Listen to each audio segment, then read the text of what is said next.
నమస్తే. భగవద్గీతలో 6వ అధ్యాయం ఆత్మ సంయమ యోగంలో 28వ శ్లోకము. యుంజన్నేవం సదాత్మానం యోగి విగత కల్మషః సుఖేన బ్రహ్మ సంస్పర్శం అత్యంతం సుఖమశ్నుతే. సో భగవానుడు అర్జునుడి నిరుద్ధ స్టేట్ కి వెళ్లి థాట్లెస్ స్టేట్ ఆఫ్ మైండ్ అంటే అచీవ్ చేసి ఆ పరమానందాన్ని పొంది కంప్లీట్ సారోస్ కి ఎండ్ పెట్టి తర్వాత ఆ ప్యూర్ కాన్షియస్నెస్ తో అంటే సెల్ఫ్ తో ఏకం అవ్వు అదే యోగం అంటే అని చెప్పారు. సో ఇప్పుడు దానికి కావాల్సిన టిప్స్ కూడా చెప్పారు 24 నుంచి 26వ శ్లోకం వరకు.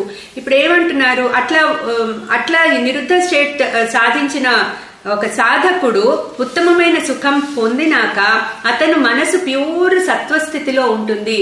సమస్త రజోగుణం తమోగుణం సమస్త కల్మషాలు కూడా పోగొట్టుకొని అతడు బ్రహ్మంతో ఈక్వల్ గా ఉంటాడు అని చెప్పారు ముందు శ్లోకంలో. ఇప్పుడు ఏమంటున్నారంటే యుంజన్నేవం సదాత్మానం యోగి విగత కల్మషః. సో ఇట్లా ఈ బ్రహ్మంతో అంటే తన సెల్ఫ్ తో ఏకమైన ఆ యోగి, తన మనస్సు ఎవరి మనసు అయితే ఆ బ్రహ్మంతో ఆ సెల్ఫ్ తో ఏకమవుతుందో అతని మనస్సు విగత కల్మషః సమస్త కల్మాషాల నుంచి కూడా ఫ్రీ అయిపోతుంది.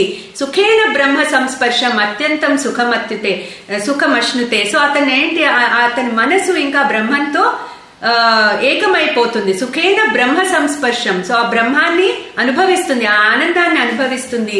అత్యంతం సుఖమశ్నుతే. సో అంతకన్నా మించిన ఆనందం ఇంకోటి లేదు.